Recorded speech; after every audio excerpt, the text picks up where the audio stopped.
Tonight, a community is mourning the suicide of a 13-year-old who took his life at school. The suicide of a teenage girl in British Columbia is drawing attention tonight to the issue of bullying. Well, she jumped in front of a train because she was bullied. A tragic story, a teenage girl who took her own life last year after she became the victim of an online hoax by people who should have known much better. I'm Milan, a sophomore, and I go to Walnut Hills High School. I'm Lindsay, and I'm a sophomore at Milford High School. I'm Catherine, and I'm a senior. I'm Emily, and I'm a senior. And we go to Mount Notre Dame High School. I'm Steven, and I'm a senior at Roger Bacon High School. I'm Hannah. I'm also a senior at Roger Bacon. And together we are Cincinnati Children's Youth Suicide Prevention Council. We formed the council to raise awareness by getting the public to realize that people die by suicide but can also persevere through suicide. I'm a soccer player, a volleyball player, a volunteer. I'm the student body co-president. I hang out with friends on the weekends. I do well in school and consider myself to be a leader. And I struggle with depression. Depression doesn't come with a face or a stereotype.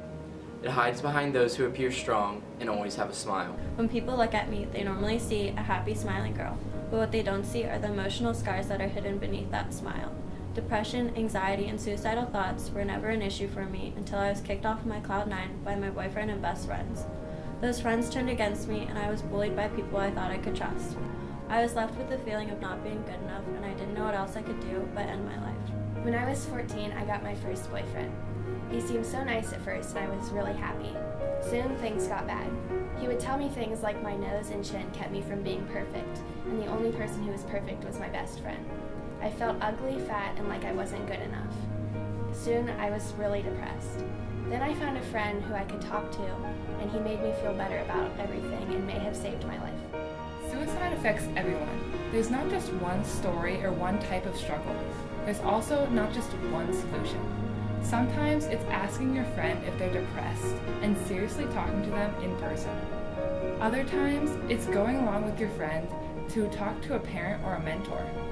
Sometimes it's calling the suicide prevention hotline. I used to say I'd rather be in a coffin because I was the messed up child. Suicide was something I didn't consider until my sophomore year between my eating disorder and being bullied.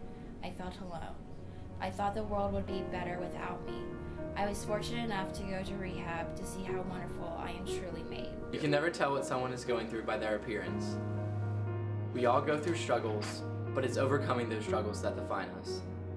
Even leaders have a breaking point. I rediscovered my faith and it gave my life purpose. I realized that taking my life away from the world that needs me, as it needs each of us, would be a cruel injustice.